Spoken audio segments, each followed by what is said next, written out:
Tendance Magazine, Espoir de Kin, artiste Limbia Kador. Merci Namkolosi, Alain Dele. Nouvelle Tendance TV. Alain Dele, The King is back. Yobongona Espoir de Kin. Pour s'abonner.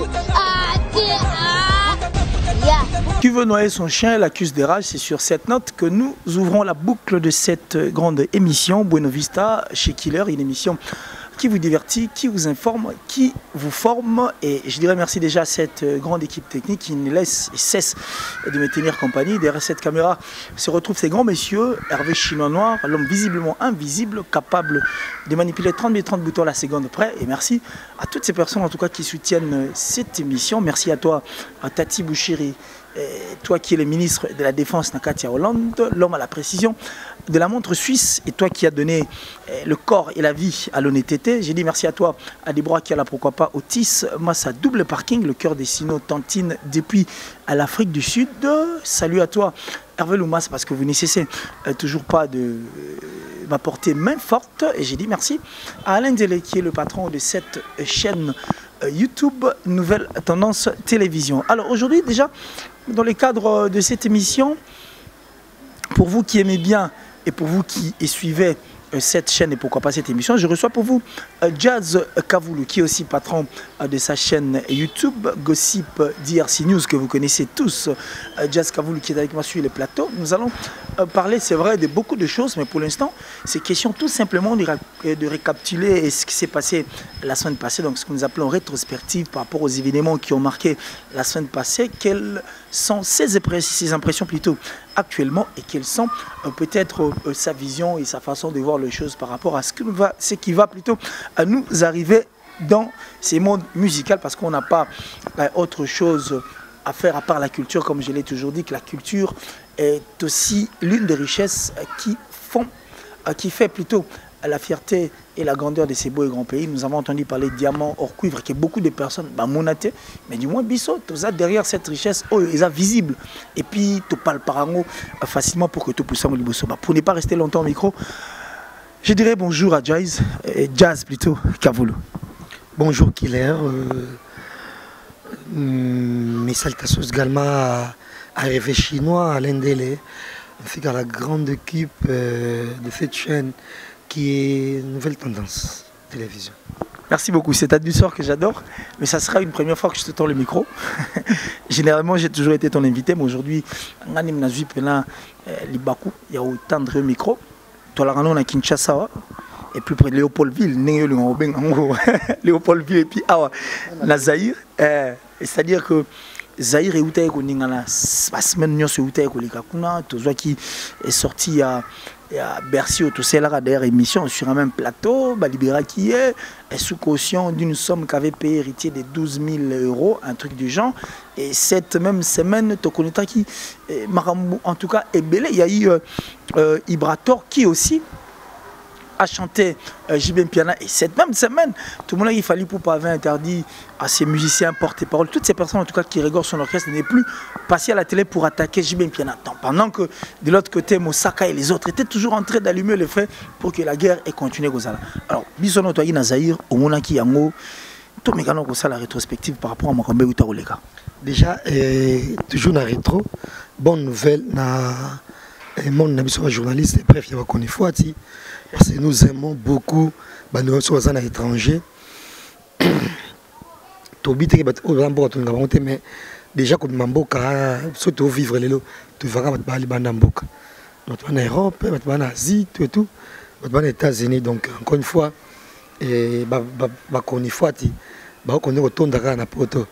après, à Filora et Juvenal qui est en Espagne. Et maintenant, là, c'est Tracy, Mbélé et son épouse qui sont à Belgique, si je ne me trompe pas. Donc, et ça, c'est ce qu'on a plaisir, comme on a. Donc, voilà quoi. Bon, code, donc, Tracy na Glody, bon séjour en Europe.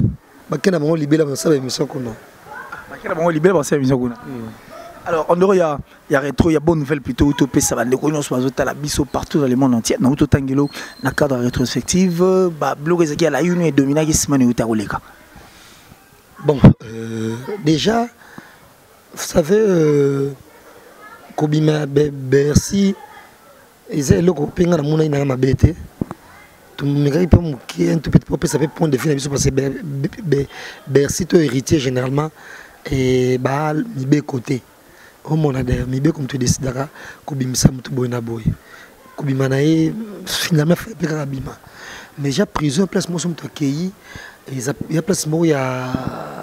Il faut changer, peut même façon, même soit mon camp. Mais apparemment, Bercy a changé. Il connaît à faire la télé, pas fait dans des shows pour coller là. Armes et affaires, qui c'est pas pour ceux qui chargent, ça a été parti machin, tout et tout. Je trouve ça un peu. C'est quelqu'un qui veut se faire une place au soleil. Au moins, c'est pas bien façonné à ça. À la limite, là où il est logé, normal soit jeunesse mais écouter place à Zovanda pour une interview mais au départ ma comme nani mutuka Grito Express d'ailleurs aucun plateau télévision pour passer pour ça madame des crocodiles là non et tout entier donc non apparemment et bref pour engager ce que la monde qui Bercy ne va pas changer voilà incorrigible donc vraiment en tout cas ceux qui prennent ça héritier ko yokanga zoyete apparemment il ne va pas changer parce que talaka il comme les amakasi boye tane ba maman Bercy ba télévision boye na boye il faut mi quitter ça aza mi zong ça mon qui pesima à limite so yoki longo ça interview que c'est interview ndaku aza na moi maloba mo ya mi quitter ça la kaka mais tu passes à la télé ko dit innocent moko boye victime moko boye donc je trouve ça c'est pas humain en tout cas côté là vraiment ça me plaît pas na cas à Bercy. Alors, ça c'était pour le cas de Bercy. On saute les cas de Bercy. Directement, on prend le cas. Il y a Ibrator qui a chanté JB Piana. Surtout Bamoni. C'est vrai qu'il y a eu tant d'artistes avant qui ont aussi. Ça y est, des démarches où on a peut-être. Il y a un album, entre autres, Gelor Moulopo, qui est le petit frère de JDT Moulopo. Il y a pas mal de gens aussi. Peu de temps, il y a dédicacé. Mais du moins, la chance a souri pour Ibrator qui a chanté JB Piana dès son vivant. J'adore Ibrator. J'aime sa voix, j'aime aussi sa musique. Et encore une fois, je dirais que la minute, il faut combattre un pire esprit, il faut combattre c'est trop des fois la rivalité, Davido et j'en passe, techno, tout et tout. Normalement, ça va faliter. Il faut que Fabregas, héritier. Non, Fabregas, déplique. Innocent balomé mais malheureusement moi tout ce qui est la jeune génération je soutiens donc s'il y a que ça à faire pour soutenir je le ferai bien qu'il y en a d'autres peut-être vite moi orgueil moi langage facilité le langage tout et tout si les papiers comme on a je soutiens et j'adhère à l'idée. Regarde, ça a une place au soleil et ça l'est bien. Donc, avec des concerts, il y a des jeunes qui sont allés, bien que généralement, un concert va faire part. C'est un concert d'invitation générale. De faire part. Voilà, il y a un concert d'invitation généralement. Voilà. Et, mais ça l'est bien. Je ne sais pas, il y a une délégation, il y a podium, tout. Il y a une délégation, il y a soutenir Ibrator. Donc, jusque là, c'est les papiers, la meilleure production Ibrator toute sa vie. Donc, si ça a fait soutenir, moi je soutiens. Mais on trouve un peu bizarre, en tout cas, comment on a. Et les journalistes, un photo ça, débat, ils appellent à moi sens. Au moins, il y a l'autre, soit Kabila, Kabila, Angati. Il y a une chose à la co, c'est pour t'engager. J'ai besoin de soutenir Ibrator. Il n'y a pas un mal à ça. Au moins, parce que entre nous soit dit, les gens sont habitants, pourquoi j'ai besoin de soutenir Chaïng et j'en passe. Bon, on a peut-être tous les Gino Caporege, à boire celui on a si à boire. Mais sauf que c'est le baga. Prenons par exemple Chaïng qui va se prester à Showbiz qui chante JB. Et ça a trop vieille école. Et ça a trop une émission concernant la nostalgie. Au moins. Mais Ibrator, il est à la page, il est trop branché, voilà, donc voilà. Et puis avant, les autres n'ont pas eu cette idée. Voilà, donc polémique, ouais, ça dit au journaliste pour soi-disant soutenir et la mission na ranking na Ibrato en tout cas na trouvé un peu bien été na goût na quoi apprécier ma cambo. Si, d'ailleurs il suscitait pas mal de choses derrière là. Donc il y a eu pas mal des zones d'ombre, de voile et d'ailleurs il y a une autre guerre et comme Malusé pourtant nous sommes tous qui nous sommes pour cette culture, nous voulons que la culture aille de l'avant. A fait franc. Et na Kananga qui soutient Fabregas par exemple dans ces petites piques à ça quand le quoi de l'ombre dans salle. Oh mon mais il n'est pas vulgaire dans ces piques. Mais voilà, mais à la limite, il y a des pics qui est allé trop loin dans Kabongo et il y a aussi Ibrato dans la ligne de ces chansons qui est allé trop loin dans ma pique naïe, voilà. Oh mon mais voilà. Alors Nakawana peut-être, tant que c'est un homme qui est sceptique, mais pour un concert en tout cas, big up Papa Chéri, qui continue à faire ça. Même Papa Chéri, il doit changer plein de trucs chez lui. Au moins, musique, je suis tambour parce que toi, esprit featuring, tu es sur 500, bah l'été. Car guitariste, c'est Oyo depuis 10 ans. Il est comme tu as ta guitare et pas na yo. Car drummer aux depuis 1000 ans, il est comme tu as ta drum et pas na yo. Oh, bah JB. Bozoyoka ba guest mo to ba adangi sakanga mafuta. Bozoyoka. Ya style moto yebité. Comment? Oko créer moto a créer son moko boye na yé parce que pour so tia ngo ezobeta.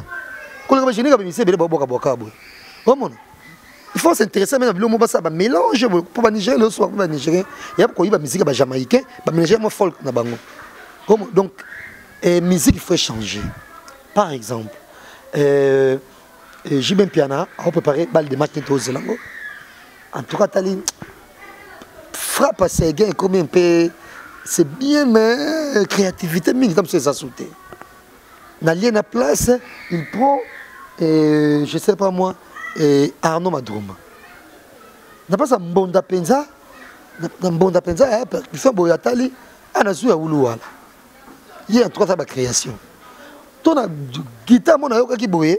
Nazio abete gaz ma na abete lego guitare yaka ba bete na silo pour la créativité mais dans concert bon oh d'habitude on nous reprendre en haut de bateau ba beti tu vois yango moni aujourd'hui je trouve ça un peu bizarre ce qu'il est là en tout cas j'ai dit très ouvertement au monde ba leader tout oyo ya ba kolo ba ça ba bref donc faut que Sony soit on baigner dans la polémique. C'est la honte. Donc je dirais que tu es sur la liste de ces personnes qui sont pour que la musique change. Oui, que la musique change. Et on ne dit pas que on traîné dans Zela par exemple. On voit Jay-Z très récemment là qui a fait une et qui a fait pic pour la Grammy Award de la Zoakité. Comment? Et tout le monde attend souvent que il y a longtemps, Kenny on un peu à pic na et 50 cents. Comment? Mais ouvertement, on va couper un peu carrément, rien. Et puis il y a plein d'artistes et musiciens qui collaborer. Kenny qui n'arrive pas à avaler 50 cents, mais pas vraiment à avaler Ariana la Grande. Comment? Qui n'arrive pas à avaler Kenny, mais qui peut bien accepter Justin Bieber. Au monde. Mais bien sûr, l'idée est autre chose encore, Jazz. Je vais encore une fois là t'ajouter un peu du sel de la sauce. C'est pour dire que des fois, ça souligne que quand un président d'un groupe a pour un autre petit, peut-être bateau Massika, ça fait bien. Mais ce qu'on apprend que derrière cette personne, ou soit cette personne a une autre relation où il y a un ennemi, automatiquement, son ennemi doit devenir l'ennemi de l'autre. Pendant que il y a la poémité qui n'a rien à voir avec la musique. Obelo Moro est très capital. Moi, en tout cas, je suis très fier qu'il y ait Bima na Cocon. Au monde. Et je te dis, j'ai des très bonnes relations avec Fally Ipupa. C'est sûr.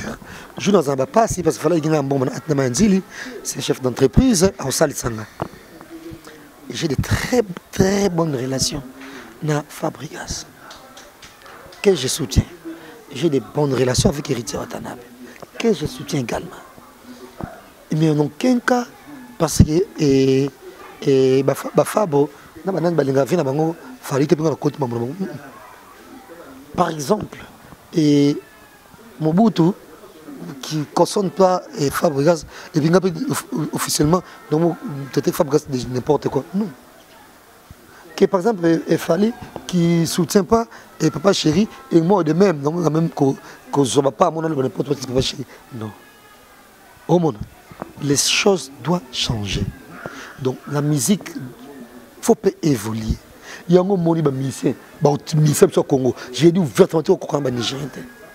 Parce que espère collaboration c'est ce qui tue automatiquement. Même les journalistes, un moment où on a journalistes, elles à la TV, elles à l'internet, pas de monde de la la mouki mamoka boye, un finger de jazz. N'a ça le côté. D'ailleurs, j'allais tomber là aussi. Non, on va pas parler de moi, s'il vous plaît. Voilà, on parle de la musique. Et pour dire que système, moi, en tout cas, je n'adhère pas. Heureusement, Dieu amour. Et en tout cas, j'ai dit ouvertement que les grands Kalakala ne sont pas si branchés que ça. Et encore moins leur musique. Au monde, musique va se mettre mais ça c'est au top. Parce qu'ils n'arrivent pas à collaborer dans les jeunes Oyo, Babimi et Sika. Non mais attends, si je crois que je te prends au mot. Tu as bien dit et tu as très bien parlé de dire que ces artistes... Quand on dit les jeunes, ça ne veut pas dire que les jeunes n'est des pliques, non. Tout ce qui est jeune. Tout ce qui est jeune, je comprends. Ata et pas Moïse Mbiye, Oyoka qui doux moi bête Yitoko. Aucun album non Moïse Mbiye muto bête en percussion, battant comme par exemple il y a Gilles Vassama Moroboy. Moi, je personne qui toque. Tu as fait des fois là, Gilles Vassama, qui a un album dans la ligne. On a besoin de bon sous bon. Et qu'on crée une innovation. Oyo qui gagne ma route, toi qui m'a guitare moi qui toque dans la musique na ebo. Toi les clip Moroboy, ça ne m'a qui tam sous ya gaze ou je sais pas il y a nani comment il y a Innocent Baloumé. Ah, dans ça clip. Au bien que ça clip on a. On qui bien niaise à bouiller.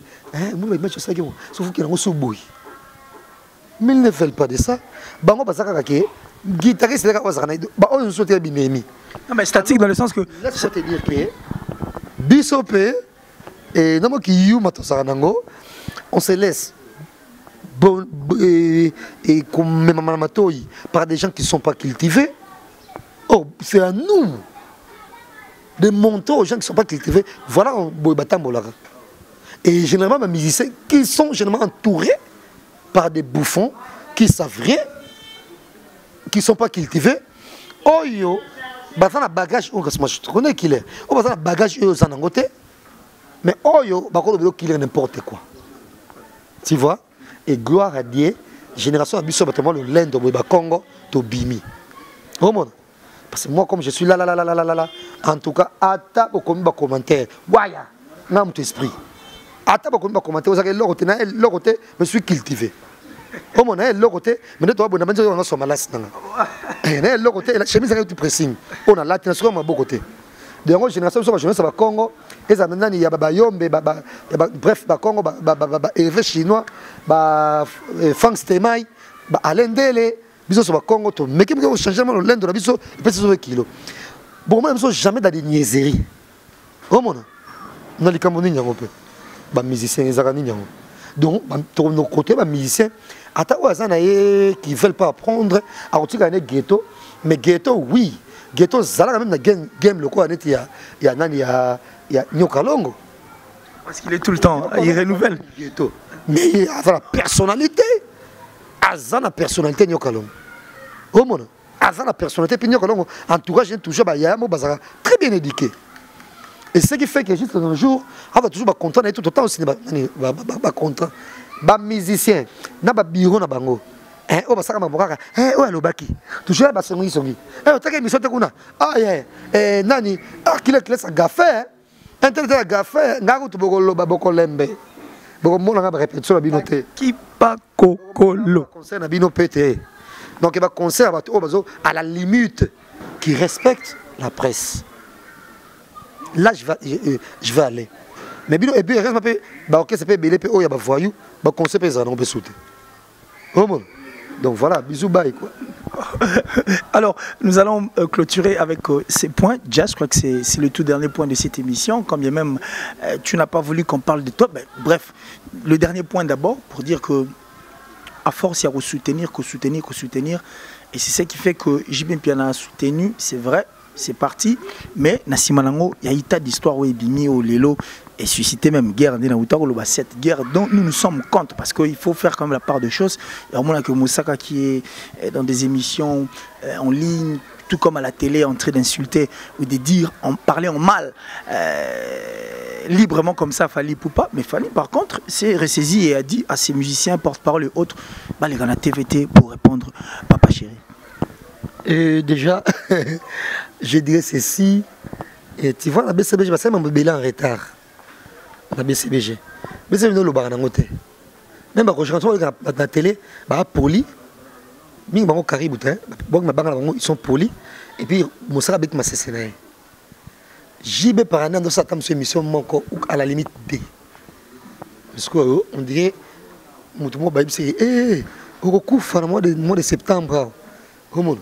Et maman, boum. Il faut que Snapchat. Bon, tu vas passer à maman qui est au sala. Et bon, tu vas passer à maman qui est. Parce que ces bébés sont trop par le passé. Et bah, on va y aller. Mais dans mon immense, il y a sa candidature à député.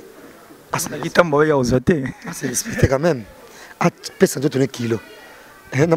Apparemment, il y a un candidat à la députation.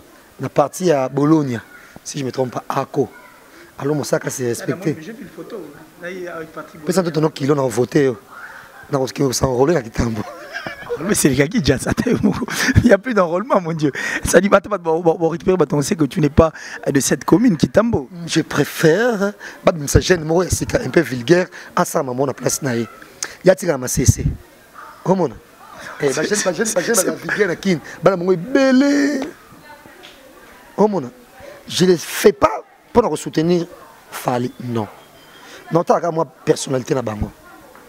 Je ne le fais pas parce que BCBG va un peu en foi pour soutenir Vérambo. Non. Oh mon. Na bandi biloko wana à la limite, bah faut ça on bagina PMF, bah d'animola, bah bonabo. Parce que ça orchestre un peu maïna ma client et tambola. Mais quand ils font pas ça, pour le moment on va faire ça là. Oh mon. Donc c'est un peu ça, voilà. Je pense que nous arrivons à... Merci, c'est moi qui ai le bâton de commandement, Jazz. Je sais que tu dois partir parce que tu as une autre émission. C'est pas grave, mais le plus important, c'est que nous allons chuter. Moi, je te respecte aussi comme je respecte les autres batailles arabiso parce que toi, tu es un vieux loup. Et avec toi, tu sais que ton bunda, ça date. Ça dit plus de 18 ans déjà, c'est beaucoup. Et ça vaut la peine. Ça vaut vraiment la peine de fêter. Mais, Nina le Bello, je suis en train de suivre parce que je suis aussi un ami des émissions en ligne. C'est vrai que ce n'est pas toutes les émissions.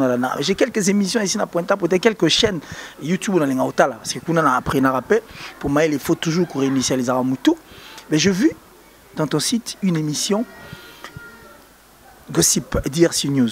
Je sais que tu as de très bonnes relations avec les Ketchou, mais une émission passée où on est en train de clasher sur les Ketchou. Tu ne sanctionnes pas de fois ou c'est les Garanonga de fois? Bon, ton journaliste à Sika, Aminata Kassa, elle m'a posé des questions pour dire que si on a bien sûr clasher c'est ça, on a bien ça et l'autre. Même si on n'a pas clasher c'est les Garanonga. Je n'ai pas compris. Réponds un peu cette réponse, s'il te plaît. Oh, ok. Non, mais réponds un peu. Tu étais rapide, j'étais emporté. Ouais. Aminata Kassa, même ce qui est qui au moins j'ose inviter moi pour ça clasher Senga. Vas-y. À clasher les Senga les canons. Le bas YouTube n'est censuré. Pour YouTube on censuré ben insulte. Mais sur le cas bon non l'élection pourtant on avait plainte. Déjà même ce qui est bon. Et yango parce qu'il y avait un très de relation bien makasi mais il n'est pas mon équipe nationale.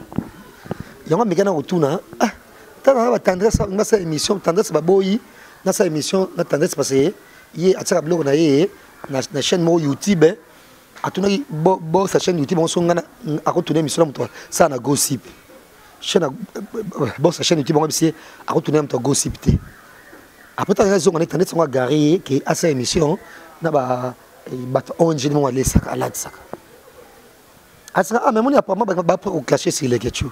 Mais ça, non, l'autre. Quand on a une émission en ligne, déjà YouTube a bloqué l'émission. Donc, il y a un côté de jambon côté. Pour un insulte, mais il n'y a pas de niveau. C'était fort en tout cas, je te jure. J'allais même t'appeler la nuit, tu ne m'as pas pris au téléphone. Je ne savais pas. Et tant que compte donc, il y a un vulgaire modèle. N'arrêtez pas l'émission calmement parce que déjà, il y a des gens qui m'écrivaient pour me dire que. Et puis, pour relaxer, c'est pas moi qui gère ces gens de trucs. Au moins, c'est Dieu merci qui gère. On ne l'expose pas quand même. On l'expose, mais Dieu merci, c'est que, attends, nous avons finganga, na gossip élec. Donc, il peut être. Nous avons $10 contre la gossip. Nous finganga, mais $10 contre la gossip. Là, j'ai un esprit. Et puis, plus esprit, à ton finganga, qui peut être au koufi. Entre daye. Comment? Au daye, peut être au téléma. Comment? Donc voilà quoi, mais c'était choquant. Et puis, monétisation est déjà bloquée. À quoi bon? Il fallait tout simplement retirer. Et puis, il y a des gens qui m'écrivaient pour se désabonner dans le site, tout et tout. Et par cette même occasion, j'en profite pendant 6 ans. Et la fille, Aminata Kassa, un musulman. A fait la télé-réalité, un musulman, un musulman, tout et tout. Récemment, ça a première télé-réalité. Si j'ai un mariage entre les chrétiens et les musulmans. Est-ce que les musulmans sont chrétiens ou vice-versa, j'en passe. Bon, il y a un plateau il y a des musulmans, on ne voit jamais les musulmans sont chrétiens, machin, voilà, donc il y a un plateau.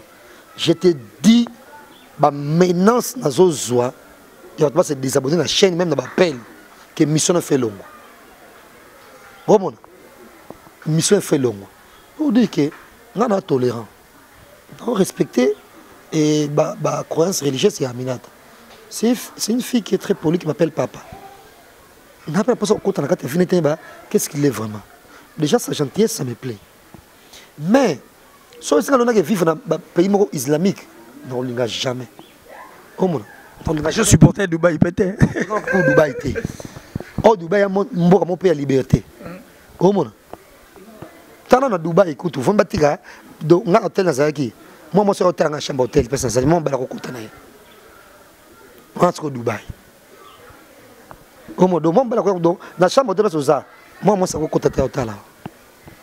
dans hôtel. Et ils oublient que je ne peux coucher. Mais moi, je suis dans un hôtel à Dubaï. Mais Dubaï, il y a liberté paix. Ma casse. Et donc, donc, Europe ou Amérique, là où tout est peut permis. Il y a quelques hôtels où il y a la chambre d'hôtel.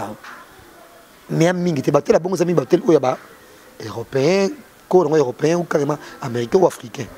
Donc, tel est donc net. Attention aux mariés. Attention aux mariés. Donc c'est compliqué. Si on a la Bible, message clair de la Bible, c'est bolingo. Et puis, c'est très naturel du monde. Nous avons un problème dans notre rien ne va. Nous avons un prière. Nous avons un prière. C'est-à-dire du monde peut avoir un problème ici, nous avons un prière ou pasteur. Pour nous, il y a la vie éternelle. Et nous avons un bolingo. Mais laisse-moi te dire, nous avons frappé et nous avons fuck up, il y a des musulmans. Frapper, autrement frapper les musulmans.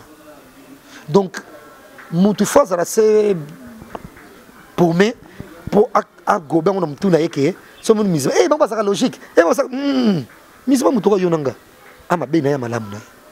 Et puis, nani confusion ezali.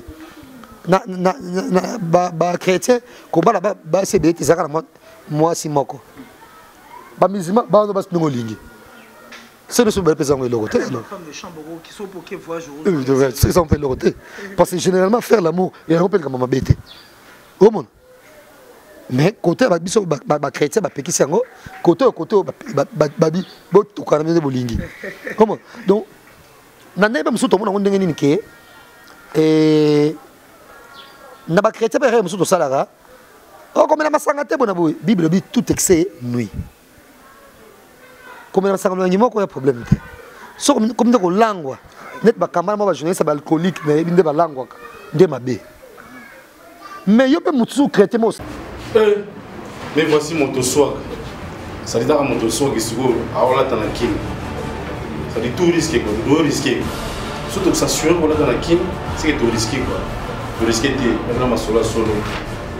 Exemple à suivre chez Odilo Mampuya.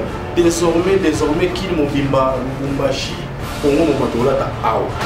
C'est à Kassavou, direction Gambela, avenue Opala 24. Il n'y a pas meilleur que ça, mon frère. Boutique, exemple à suivre chez Odilon Mampuya. Dans la protéine à Kini, Bosa Ilomo, exemple à suivre. Simple comme bonjour.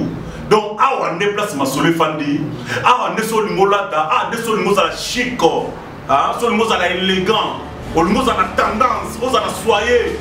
Et ça, c'est un exemple à suivre quoi. Chez Odilon Mampuya, il y a Rachel Fantaisie. Bamokassa bien donc à Odilon Mampuya. Claudie, ouais, exemple à suivre. C'est encore possible. Potona Kisasa. C'est encore possible quoi. Bah, voix tu t'as dit. Potona Kata Bamkinini. Deux fois tu dit. Ah, le what? Des héros. Il y a le soumou. Wa gourmand. Tu gaves. Wa gourmand, il y a le soumou. Tu vas gaver déjà. Voilà, il y a le soumou. Donc, on arrête un peu. On a battu ma soleil belé de battre une menace ma casse. Et moi j'ai appelé et Aminata pour lui dire que, en tout cas, soit ça va être musulman, fais-le.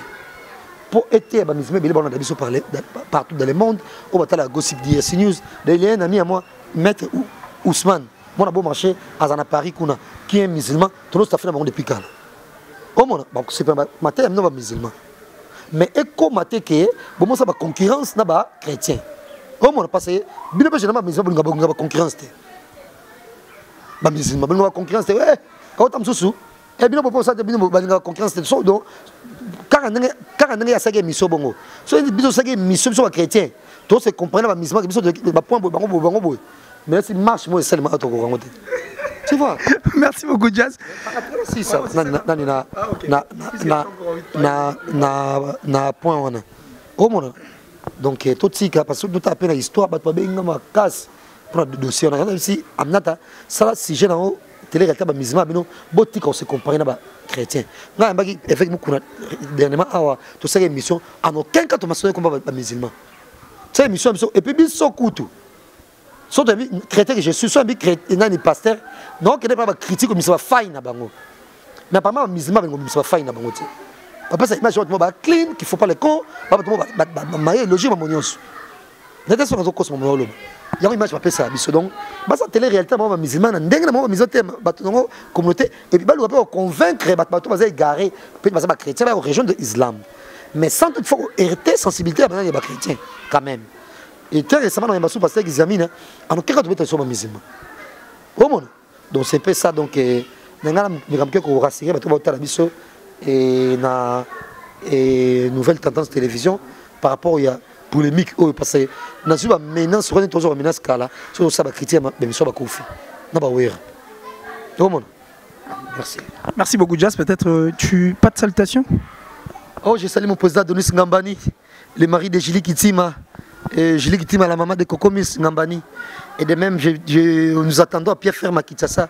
Et le 14, si je ne me trompe pas, Kiki Deborah Kamanda de Tozelae, David Lutete Gaucho, et Guilain Fikoma, Tozelo Pesunakin, Babi, et Tango Abiso Yangot, et Langanabiso, donc, on voit ça, les Makara Neto Lingara. Bah, crémer, c'est comme Yellen à Kinshasa, comme une nyoso.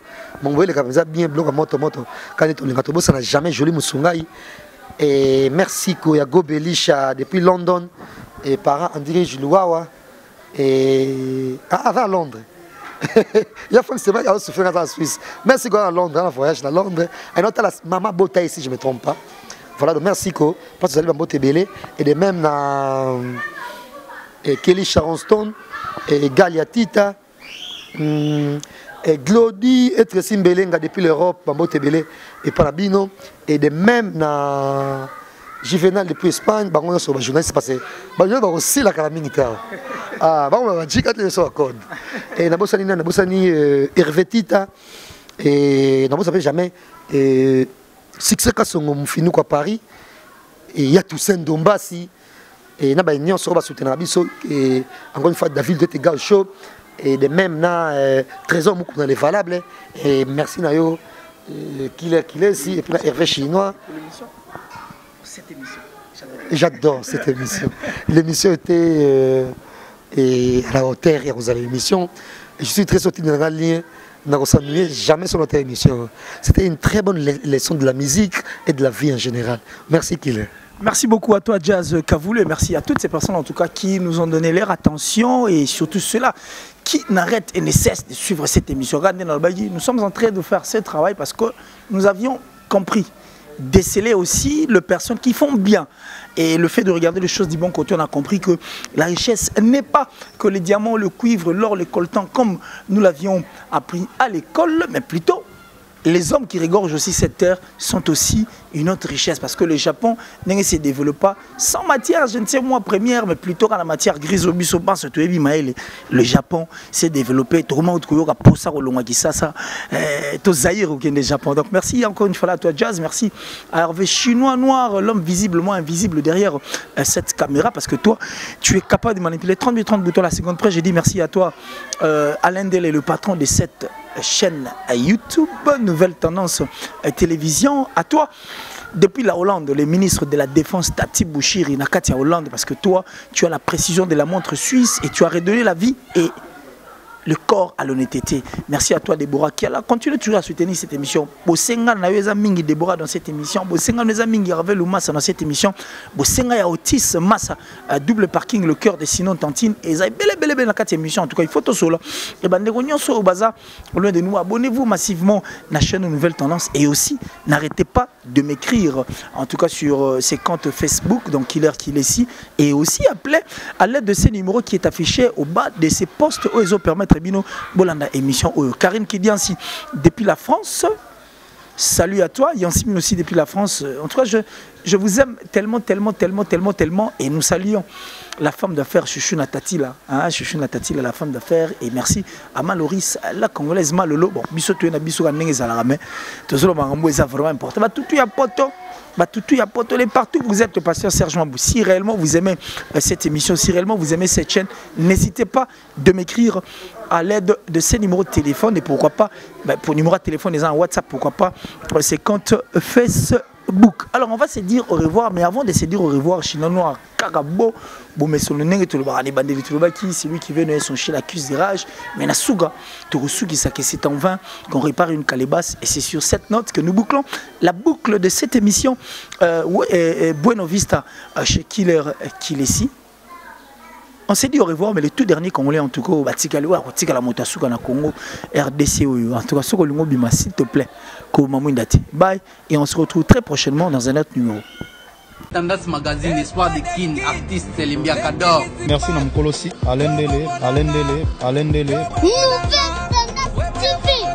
Alain Delé, the King is back. Yobongona espoir de Kin. Faut s'abonner.